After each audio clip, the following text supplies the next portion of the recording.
기도하겠습니다. 하나님 감사합니다. 주신 말씀 하나님 앞에 또한 듣고자 합니다. 성령 하나님께서 우리의 생각을, 우리의 마음을 주관하여 주시고 들은 말씀, 읽은 말씀을 깨닫게 하시며 이 말씀을 부여잡고 살아갈 수 있는 믿음을 허락하여 주시옵소서.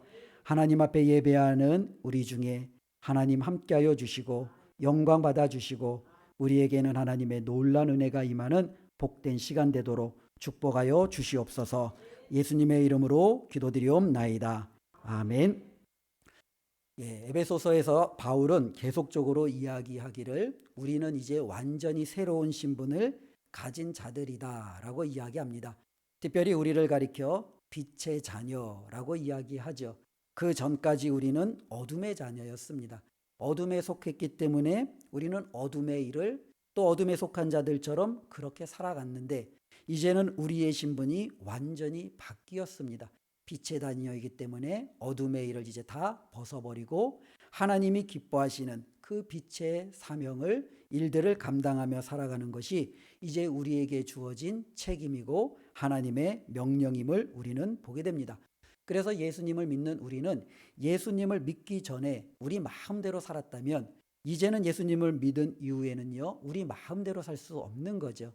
우리를 부르시고 우리를 빛의 자녀로 삼아주시고 하나님의 자녀로서 우리를 불러주신 그 하나님의 뜻을 쫓아 살아가는 것, 이게 바로 성도에게 주어져 있는 우리들의 삶입니다. 그래서 빛의 자녀로서 우리에게는요 어두움이 함께 있으면 안 되는 겁니다. 성경은 이야기합니다. 악을 벗어버리고 욕심을 벗고 또한 우리 안에 있는 모든 분노를 끊어내고 도적질도 하지 말고 우리들 가운데 정말로 더러운 말, 때로는 상대방을 상처 입히고 또 음란의 말들과 같은 여러 가지 악한 말들이 있었느냐 다 벗어버리라 라고 이야기하고 있습니다. 그러니 우리는 빛의 자녀로서 성도로서 예수님을 믿은 우리의 삶은 완전히 새로운 변화된 삶을 살아가야 되는 거죠. 근데 이제 내가 욕심을 버렸는지, 내가 도적질을 버렸는지, 내 안에 더러운 말을 버렸는지, 내가 악을 버렸는지, 이기적인 그런 욕구들을 내가 버렸는지 우리가 그것을 어떻게 알 수 있겠습니까? 혼자 있으면 그걸 잘 알 수가 없어요. 그래서 저 사람이 지금 마음속에 욕심대로 살고 있는지 이기적인 모습 그대로 살고 있는지 우리는 혼자 있을 때는 좀 이렇게 가물가물합니다. 그런데 우리가 누군가와 함께 어울려 있을 때는 야, 저 사람은 여전히 자기밖에 모르네. 야, 저 사람은 옛날에도 욕심이 더덕더덕 붙여 있건만 지금도 그 욕심대로 살아가는구나 라는 것을 우리는요 더욱더 확실하게 알 수 있지요. 그렇기 때문에 하나님 앞에 부름받은 빛의 자녀로서 우리는요 누군가의 관계 속에서 우리가 얼마나 많이 변화되었는지 또 하나님의 자녀로서 살아가고 있는지 우리는 알게 되는 겁니다. 그렇게 성경은요 끊임없이 우리의 삶의 관계의 변화가 바로 하나님의 자녀다운 삶의 모습으로 어떻게 보면 증명될 수 있다라는 것을 이야기해주고 있는데요. 예수님을 믿는 우리는 그래서 다른 사람들과 관계 속에서 나는 옛날에 내가 아니야 라는 것을 계속 보여줄 줄 알아야 되는 거예요. 그래서 바울은요 그런 한 예로 우리가 계속적으로 살펴보았던 것처럼 남편과 아내 관계를 다시 한번 우리에게 보여주죠. 남편으로서 예전에는 나밖에 몰랐는데 이제는 내가 예수 안에서 변했기 때문에 내가 정말로 목숨이 끊어지는 한이 있어도 아내를 사랑하는 모습을 보여주므로 예전의 내가 아니라 이제 나는 빛의 자녀로서 하나님의 자녀로서 부부관계 속에서 온전한 모습을 보여주는 겁니다. 예전의 아내로서 나는 남편이 못마땅하고 때로는 나보다 판단력이 어두운 것 같고 그렇기 때문에 무시하고 멸시하고 그랬는데 이제는 빛의 자녀가 되었기 때문에 내가 이제는 이 남편을 예수님을 섬기듯이 예수님께 순종하듯이 남편의 말을 따르고 순종하고 복종하는 아내의 역할을 보여주므로 나는 더 이상 어둠에 속한 아내가 아니라 빛에 속한 아내임을 보여주는 겁니다. 어쩌면 이와 같은 모든 관계를 계속적으로 바울은 이야기하고 있죠. 지난주에는 부모와 자녀의 관계 아니었겠습니까? 부모로서 이제 내가 정말로 이제 예수님을 믿은 부모로서 이제는 자녀를 내 감정대로 내 판단대로 내가 하고 싶은 대로 예전에는 좌지우지했다면 이제는 그것이 아니라 자녀를 노엽게 하지 않고 주님이 나에게 맡겨주신 말씀으로 주님이 나에게 주신 정말로 귀한 사명을 자각하며 내 자녀를 양육하고 하나님의 자녀로 아름답게 세워가는데 내가 부모로서 헌신한다면 바로 그게 빛의 부모로서의 사명을 잘 감당하고 있는 거죠. 자녀도 마찬가지죠. 예전에는 부모를 공경하지 못했어요. 나에게 해준 것이 없기에. 때로는 부모에 대한 원망도 많았어요. 다른 부모와 비교하면서 내가 이렇게 된 것은 부모 탓이하며 원망도 많이 했어요. 그런데 내가 하나님을 알고 예수님을 영접하고 빛의 자녀로 들어온 이상, 부모에 대한 공경하는 마음, 부모를 정말로 예수님처럼 내가 떠받들고 섬기고 순종하고자 하는 자녀로서의 모습으로 회복이 되어진다면 저 사람은 정말로 빛의 자녀구나, 바뀌었구나라는 것을 우리가 알 수 있는 겁니다. 그렇기 때문에 우리의 모든 삶은요, 혼자 있을 때 내 자신을 내가 다른 누군가에게 나 이렇게 바뀌었어 아무리 마음껏 떠들어 봐도 다른 누군가의 관계 속에서 비춰지는 모습이 그렇지 않으면 바뀌지 않았다라고 보는 것이 훨씬 타당할 겁니다. 그래서 내가 예전에는 아내에게 남편에게 인정받지 못했는데 예수 믿은 후 내가 인정받기 시작하면 빛의 자녀로서 내가 지금 바뀌어가고 있는 거죠. 예전에는 자녀들이 나를 업신여기고 나를 무시하고 멸시했는데 내가 예수 믿고 자녀들과 이제 관계 속에서 자녀들이 나를 존중하고 자녀들이 내 말에 이제 귀 기울이기 시작하면 부모로서 내가 빛의 부모로서 이제 온전한 사명을 감당하고 있는 겁니다. 바로 이런 모든 측면에서 오늘 이제 바울은요, 당시에 이제 세 번째 관계인 종과 상전의 관계를 통해서 그리스도인이라면 어떻게 우리가 다른 사람을 대해야 되는가라는 가장 실제적인 이야기를 또한 전해주고 있습니다. 에베소 교회는요, 상당수가 노예가 엄청나게 많이 있었어요. 특별히 이제 초대교회가 이제 세워질 때 바울과 여러 사도들이 그 교회들을 세울 때 수많은 교회들의 대부분의 구성원들은 이방인의 종들이었다라는 것을 우리는 역사적으로 보통 깨닫게 되는데요. 이 종이었던 예수님을 믿기 전에도 종이었고 예수님을 믿은 이후에도 종이에요.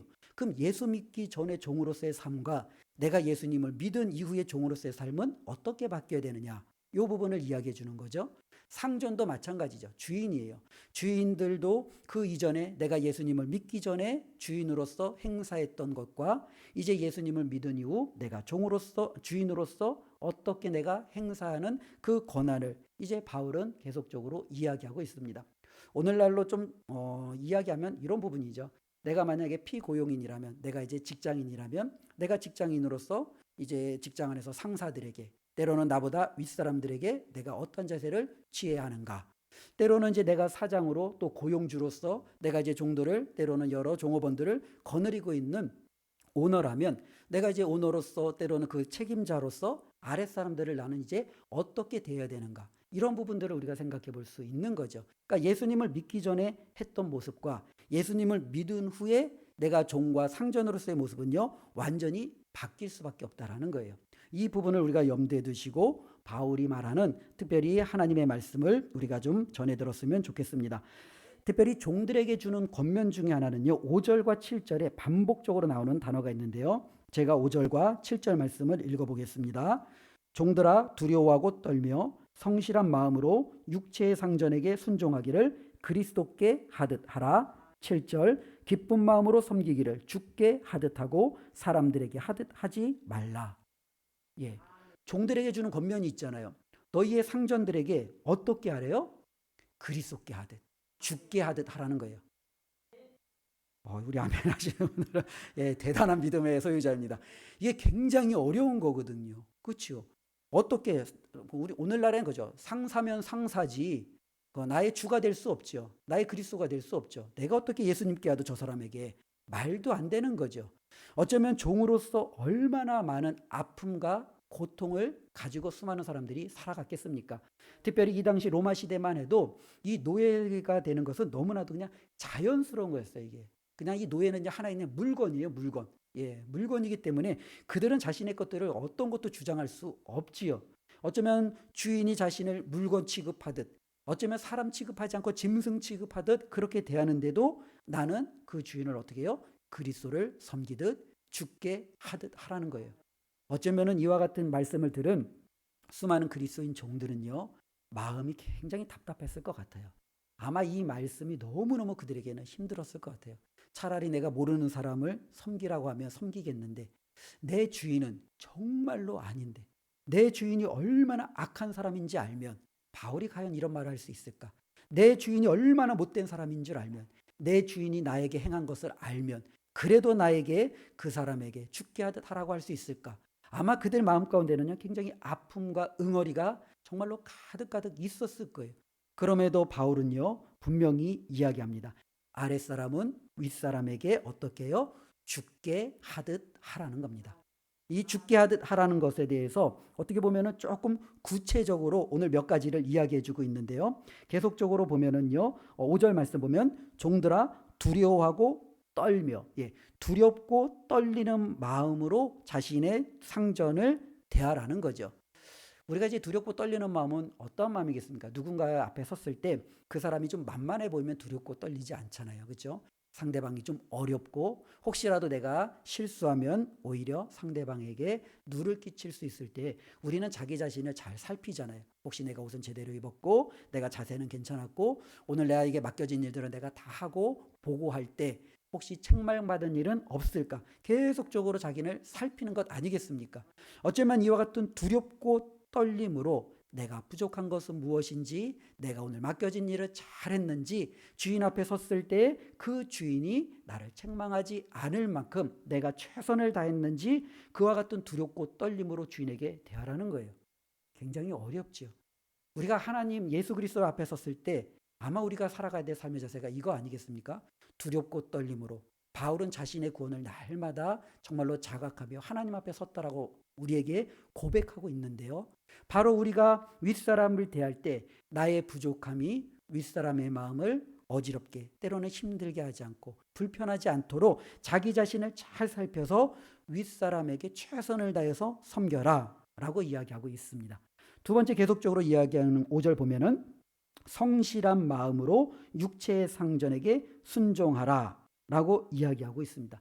여기서 성실한 마음은요, 어떻게 보면은요, 한결같은 마음이죠. 한결같은 마음. 예전에는 뭐 종은 그 주인의 집에 같이 상주하면서 주인이 이제 부를 때 언제든지 호출하면 가고 또 주인이 이제 부르지 않으면 항상 늘 대기하고 깨어있는 이런 부분들이 있잖아요. 이제 오늘날에는 이제 그런 부분들은 없지요. 내가 필요한 시간만큼 하고 그 이후의 시간은 모든 게 내 거야. 우리 이제 이런 개념들이 더 큰데요. 어쩌면 이 종들에게는요, 이 주인에게 언제나 충성스러운 마음, 때로는 성실한 마음, 한결같은 마음이 요구되는 거예요. 내가 지금 일을 할 때든지 일을 하기 전에 대기한다든지 때로는 내가 쉬고 있는 시간이라 할지라도 주인이 나를 부른다면 주인이 나에게 무언가를 맡긴다면 언제든지 준비되어 있는 그 자세가 늘 되어 있어야 된다는 겁니다. 굉장히 힘들죠. 고달프죠. 그런데 바울은요, 그리스도인의 종이라면 그리스도인으로서의 노예라면 이렇게 하라는 거예요. 그 부분에 대해서 좀 더 구체적으로 보면 6절에 보면 눈가림만 하여 사람을 기쁘게 하는 자처럼 하지 말라는 거예요. 그러니까 눈가림만 하지 말라는 거예요. 이 눈가림은 어떤 게 눈가림이겠어요? 주인이 있을 땐 열심히 청소하다가 주인이 가면 아예라 모르겠다고 빗자루 집어던지고 쉬고 있는 모습들, 그죠? 주인이 있을 때면 땀을 뻘뻘 흘리며 최선을 다하는 모습들. 그러나 주인이 이제는 안 보는 곳에서는 주인에 대해서 온갖 욕을 해다며 투덜대며 어쩌면 주인을 향하여 멸시하면서 주인이 맡겨진 일들을 대충 해나가는 이런 것들이 눈가림 아니겠습니까? 주인이 볼 때만 잘하고 안 보면 못하고.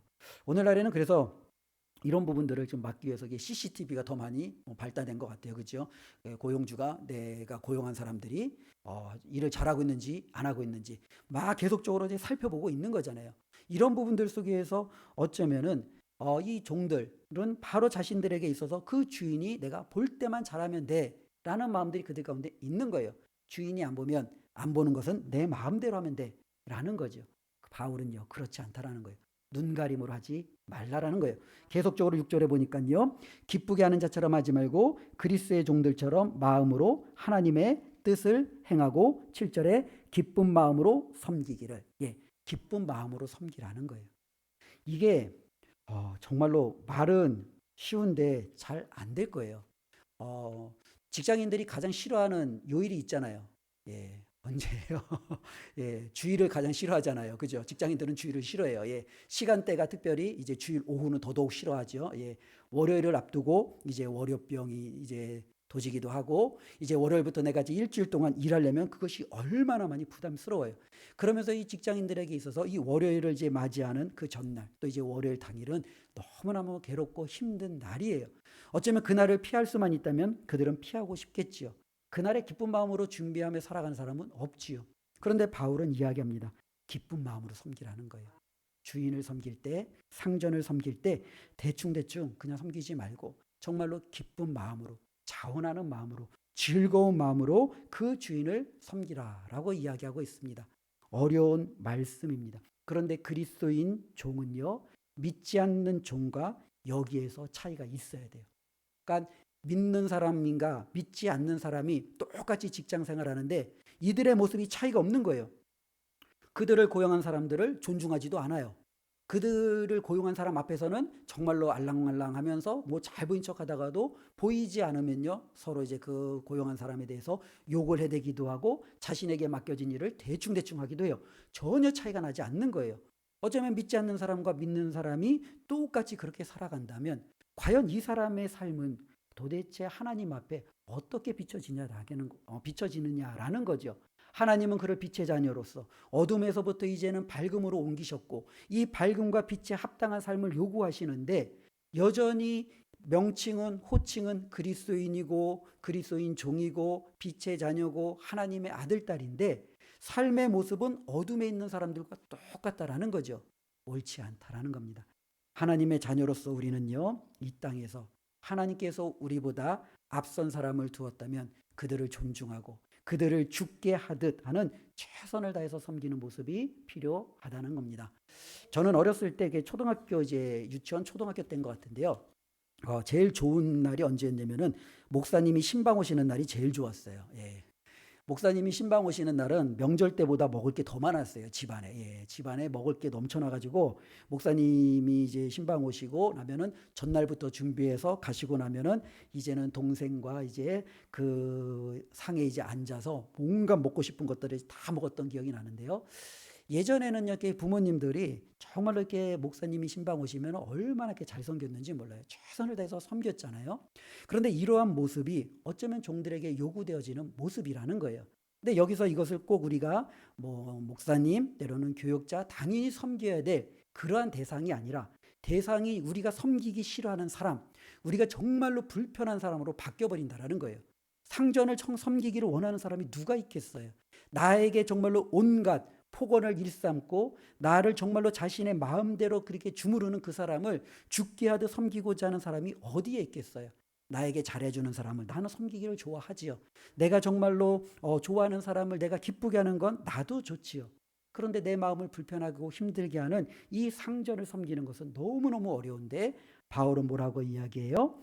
죽게 하듯 상전을 섬기라 라고 이야기하고 있습니다. 우리 모두가 이 말씀을 기억한다면 이 땅에서 우리가 섬기지 못할 사람은 없다라는 거예요.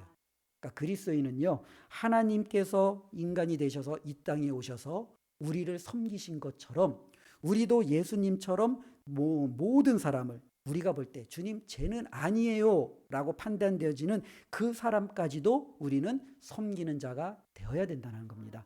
바로 이것이 그리스도인의 삶의 모습입니다. 우리 주님께서 이 땅에 오셔서 나는 으뜸이 아니라 섬기는 자로 너희 중에 왔고 우리 주님께서 섬김으로 제자들의 발을 씻기시며 너희도 이와 같이 행하라고 말씀하신 것처럼 우리도 정말로 그와 같은 섬김을 감당하는 그리스도인이 될 때 하나님이 기뻐하시는 빛의 자녀로서의 삶의 모습이 될 줄로 믿습니다. 특별히 이렇게까지 섬겨야 됩니까? 라고 질문할 때 바울은 8절에 이렇게 이야기합니다. 이는 각 사람이 무슨 선을 행하든지 종이나 자유인이나 주께로부터 그대로 받을 줄을 알미라. 예, 우리가 기억할 것은요. 저와 여러분들이 행하는 모든 것에 우리 주님이 보상해 주신다라는 거예요. 저와 여러분들이 내가 좋아하는 사람은 섬기고 싫어하는 사람은 섬기지 않으면 주님 앞에 섰을 때 받을 상이 없어요. 어쩌면 주님 앞에 주님의 말씀에 순종하지 않은 것 때문에 책망받을 수밖에 없지요. 그러나 내가 순종하기 어려운 사람도 섬기고 순종했다면 주님 앞에 섰을 때 주님께서 그에 상응하는 보상을 약속해 주셨습니다. 우리는 이 땅에서 모든 것을 누리고 그 모든 것을 우리가 소유하는 그와 같은 축복을 우리는 기대하면서 살아가는 사람이 아니잖아요. 그와 같은 사람들은 예수님을 모르고 이 땅이 전부인 것처럼 살아가는 세상 사람들 아니겠습니까? 우리는 궁극에는 이 땅이 아니라 결국에는 내가 하나님 앞에 섰을 때 하나님이 나를 어떻게 판단하시느냐, 여기에 우리는 모든 것을 걸고 살아가는 사람 아니겠습니까? 근데 하나님 앞에 섰을 때 너는 도대체 왜 그렇게 사랑하지 못했니? 너는 도대체 왜 그렇게 섬기지 못했니? 너는 그렇게 왜 이렇게 나눠주거나 정말로 베푸는데 인색했니? 너는 좋아하는 사람에게는 잘했는데 내가 정말로 하라고 하는 사람에게는 왜 아무것도 행하지 않았니? 주님 앞에 그와 같은 책망을 받을 수도 있다라는 겁니다. 저와 여러분들은 하나님 앞에 섰을 때 책망이 아닌 주님께서 저와 여러분들이 행한 모든 선에 그 이상의 보상과 축복을 받는 믿음의 성도님들 되시기를 주님의 이름으로 축원을 드립니다.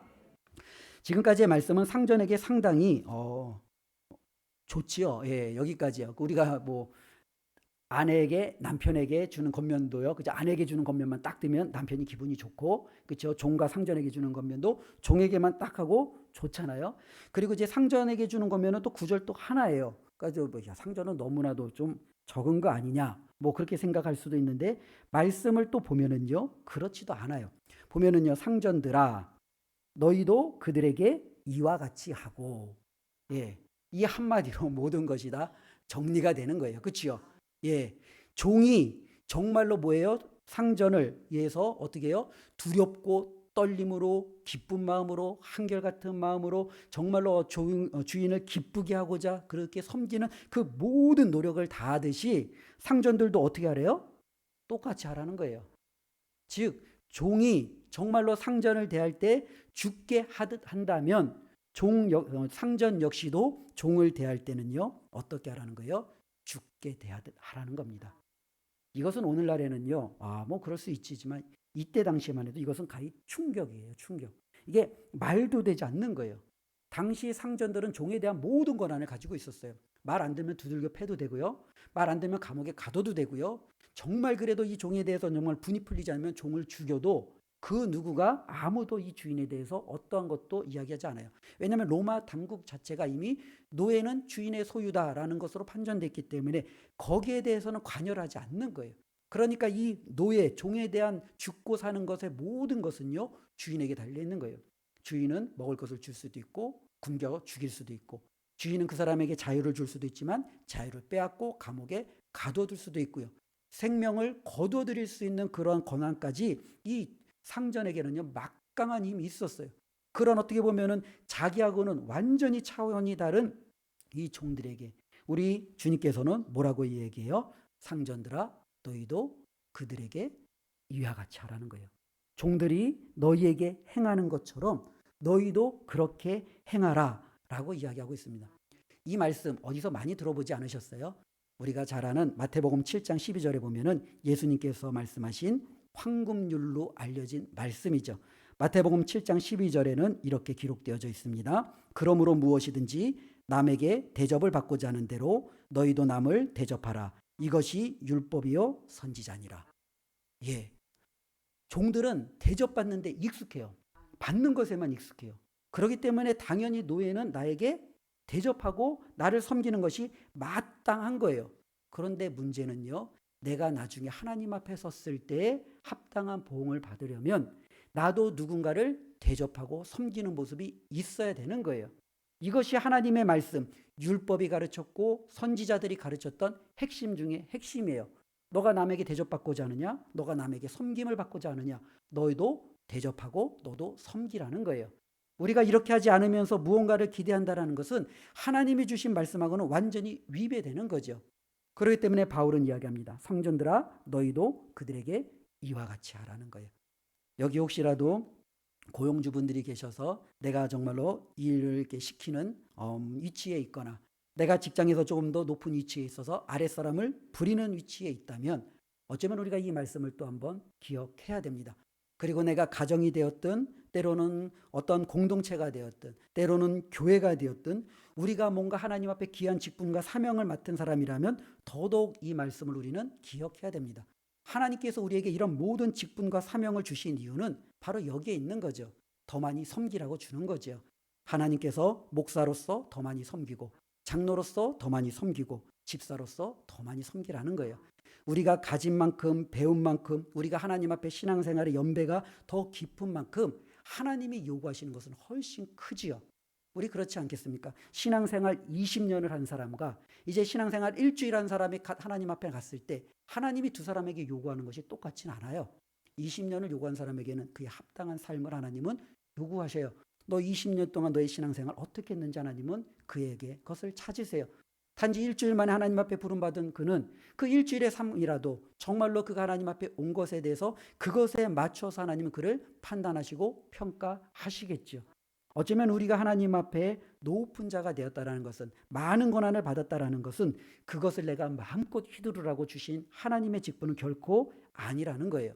오히려 그 위치에서 더 많이 섬기고 대접하고 다른 사람들을 높이라고 하나님께서 주셨다라는 것을 우리가 꼭 기억했으면 좋겠습니다. 그래서 이제는요, 이거 구체적으로 그러면은 이제 상전들이 그 주인들을 이제 종들에게 어떻게 해야 되는지 실제적인 그런 어떤 예를 몇 가지를 들어주는데요. 9절 말씀을 다시 한번 보면은요, 상전들아 너희도 그들에게 이와 같이 하고 위협을 그치라. 예. 위협이라는 게 뭐겠어요? 쉽게 얘기하면 협박이죠. 예. 우리 그런 거 있잖아요. 뭐 이렇게 사장들이 이게 그 직원이 마음에 안 들어요. 그럼 뭐라 그래요? 확 저거 잘라버려야지 그냥. 예, 대놓고 이야기하잖아요. 그죠? 이게 바로 뭐예요? 위협이죠. 협박이죠. 예. 사장에서는 그것이 하나의 농담이고 그것이 그냥 아무것도 아닌 것 같지만 그것을 받는 직원의 입장에서는요, 자신의 생계가 달린 문제죠.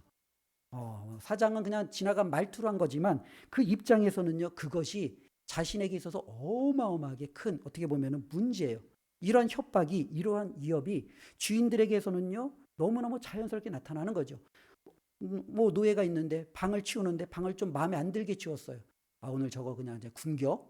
만약에 주인이 그렇게 이야기하면요, 이 노예는요, 하루하루 먹는 것이 어떻게 보면 낙일 수 있잖아요. 먹어야 일을 할 수 있잖아요. 근데 자신이 굶는다라고 하면 그는요, 자신의 모든 하루의 낙이 끝나는 거죠.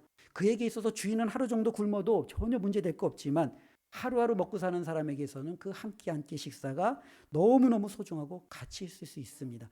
그런데 그런 모든 막강한 권한을 가진 상전들이 저거 오늘 굶길까? 저거 오늘 가둬버릴까? 저거 그냥 확 죽여버릴까? 이런 위협과 협박과 공갈을 정말로 쉼없이 한다면 이것을 듣는 노예와 때로는 종들이 어떻게 그 주인에 대해서 최선을 다해서 더욱더 섬기고자 하는 마음이 있을 수 있겠습니까? 그렇지 않다라는 거예요. 힘이 있는 사람일수록 자신이 가지고 있는 그 힘을 더욱더 함부로 굴리면 안 된다라는 거예요. 저와 여러분들이 이것을 기억하면서 하나님께서 저와 여러분들에게 주신 이 막강한 권한을 우리가 아랍 사람들을 위협하고 협박하고 이렇게 뭐랄까요, 이제 공갈하는데 사용하지 않는 그런 믿음이 되시기를 주님의 이름으로 부탁을 드립니다. 그렇다면은요, 왜 상전은요, 하나님, 쟤는 나보다 정말로 아무것도 가진 것도 없는데 내가 저에게 먹을 것도 주고 내가 저에게 잠잘 곳도 주고 내가 저 사람의 모든 것을 다 책임져 주는데 그럼 저 사람이 나를 섬기는 건 마땅한데 왜 내가 저 사람을 그렇게 섬겨야 되죠? 라고 반문할 수도 있잖아요. 말이 안 된다라고 우리는 이야기할 수 있잖아요. 그때 우리 주님께서 이야기합니다. 9절 말씀 다시 한번 보겠습니다. 상전들아 너희도 그들에게 이와 같이 하고 위협을 그치라. 이는 그들과 너희의 상전이 하늘에 계시고. 예. 이 상전들, 어쩌면 힘 있는 자들의 아버지는 누구예요? 하나님이세요. 이 힘없고 가난하고 볼품없는 정말로 이 노예와 종들의 아버지는 누구세요? 하나님이세요. 동등하다라는 거예요. 상전들의 아버지가 하나님 되심과 정말로 별볼 없는 종들과 노예의 그들의 아버지도 하나님 동등하다라는 거예요. 부자의 하나님과 가난한 자의 하나님이 다르지 않다라는 거예요. 여자의 하나님과 남자의 하나님이 다르지 않다라는 거예요. 노예가 믿는 하나님과 자유인과 모든 권력을 쥐고 있는 사람들이 믿는 하나님은 다르지 않다라는 거예요. 동일해요. 제가 믿는 하나님과 우리 성도님이 믿는 하나님은 같은 하나님이에요. 남자와 여자, 부자와 가난, 정말로 나이가 든 사람이나 정말로 어린 사람이 누구든 상관없이 우리 모두는요, 한 하나님을 믿고 있다라는 거예요. 그렇다면 그들은 우리의 형제요 자매 아니겠습니까? 마땅히 내가 형제와 자매에게 공갈을 하고 위협을 하고 협박을 하고 그들의 것들을 정말로 쥐락펴락 한다면 이것은 정말로 한 분 하나님 앞에 우리의 삶이 옳지 않다라는 거죠. 정말로 맞지 않다라는 거죠. 너에게 내가 조금 더 물질을 주었다고, 내가 너에게 조금 더 권력을 주었다고, 그 물질과 그 권력으로 너의 형제를, 너의 자매를 네가 치락펴락하느냐? 하나님 다 보고 있다라는 거예요. 내가 그 부분에 대해서는 반드시 책임을 묻겠다라는 거죠. 다시 한번 이렇게 생각할 수도 있죠. 이제 직장에 이제 높은 이제 부장이나 과장쯤 되는 사람이 이제 뭐 신입사원이 들어왔어요. 자기 아랫 사람이니까 함부로 대할 수 있잖아요. 근데 막 함부로 대하다가 드라마에서 자주 나오잖아요. 근데 이 함부로 대했던 그 아랫 사람이 누구예요? 회장님의 아들이에요. 예. 사장님의 아들이에요. 그다음부터 어떻게 바뀌어요? 함부로 못 대해요. 예. 시켜도 예전에는 야, 이리 와. 그런데 이제 요거 좀 해줄래? 해주실래요? 아랫사람인데도 어쩌면 이렇게 굽신굽신거리는 모습으로 바뀌잖아요. 왜요? 그의 아버지가 누군지 아니까요. 윗사람들은요, 내가 함부로 대하는 그 사람의 아버지가 하나님이라는 사실을 기억하셔야 돼요. 만일 저와 여러분들이 함부로 대했던 그 사람이 자신이 상처를 받고 아픔을 받으면 그 사람 누구한테 가서 일르겠어요? 하나님한테 가서 일르죠. 그럼 그 하나님은 누구를 찾겠어요? 그 사람을 함부로 해서 야, 너 일로 와봐. 내가 들은 이야기가 도대체 무슨 이야기야? 그렇게 저와 여러분들에게 대하지 않겠습니까? 그러니 하나님은 이야기하는 겁니다. 종으로서, 상전으로서 저와 여러분들이 그리스도인이라면 예전하고는 바뀐 삶을 살아가야 되는 거예요. 참 재밌는 것은 많은 사람들이 교회 안에 왜 이 노예제도, 이 종예제도를 그냥 묵과하느냐, 교회는 왜 이것을 그냥 인정하느냐, 이런 반문들을 많이 해요. 차라리 노예제도를 폐지해버리면, 종예제도를 폐지해버리면 다 되지 않느냐, 그런 이야기를 해요. 그런데 지금 한번 보십시오. 종과 노예제도가 지금 21세기를 사는 우리에서는 거의 없어졌다고 봐도 과언이 아니에요. 한국에서는요. 근데 정말 없어졌나요? 안 없어졌어요. 여전히 돈 있는 사람은 상전이에요. 돈을 구걸하는 사람은, 벌어서 하루하루 사는 사람은 노예예요. 그럼 돈을 이제 우리가 다 해치면 또 그것이 사라질까요? 그렇지 않겠죠. 특별히 이 땅을 살아가는 죄로 물든 이 세상에서는요, 여전히 그러한 것들이 끊임없이 돈이 아닌, 권력이 아닌 그 무엇으로도 나타날 수밖에 없다라는 거예요. 제도를 바꾸고 법을 바꾸면 없어지느냐? 그렇지 않다라는 거예요. 그러면 무엇을 바꿔야 되겠어요? 그 안에 살아가는 우리의 삶을 바꾸는 거예요. 내가 노예지만 주인을 정말로 죽게 하듯 하고, 내가 상전이지만 내가 그 노예를 정말로 죽게 하듯 한다면, 노예제도가 있든 아니면 주인으로서 내가 상전을 모시든 그게 무슨 의미가 있겠습니까? 나는 노예인데 내 주인이 나를 상전대하듯 하고, 나는 상전이고 정말로 내가 부리는 종이 있는데 이 종이 나를 위해서 자신의 모든 것을 내어주기까지 나를 사랑하고 나에게 충성하는데, 그러면 여기에 무슨 문제가 있겠습니까? 어쩌면 주님은요, 바로 우리 그리스도인들이 각자의 처한 삶 속에서 어떻게 살아가야 되느냐, 이것을 우리에게 계속적으로 말씀해주고 있다라는 겁니다. 다시 한번 말씀드리면 우리는 신분에 맞는 삶을 살아야 돼요. 근데 이 신분에 맞는 삶을 살기가 정말로 어려워요. 그렇기 때문에 바울은 성령 충만을 받으라 라고 이야기하고, 성령 충만함 받으면 성령 충만한 남편이 되고, 성령 충만한 아내가 되고, 성령 충만한 부모가 되고, 성령 충만한 자식이 되고, 성령 충만한 종이 되고, 성령 충만한 상전이 되면 이와 같은 모든 문제는 다 해결되어질 수 있다라는 겁니다. 8절 말씀 다시 한번 읽어보겠습니다. 우리 다 같이 한번 읽겠습니다. 이는 각 사람이 무슨 선을 행하든지 종이나 자유인이나 주께로부터 그대로 받을 줄을 알미라. 아멘.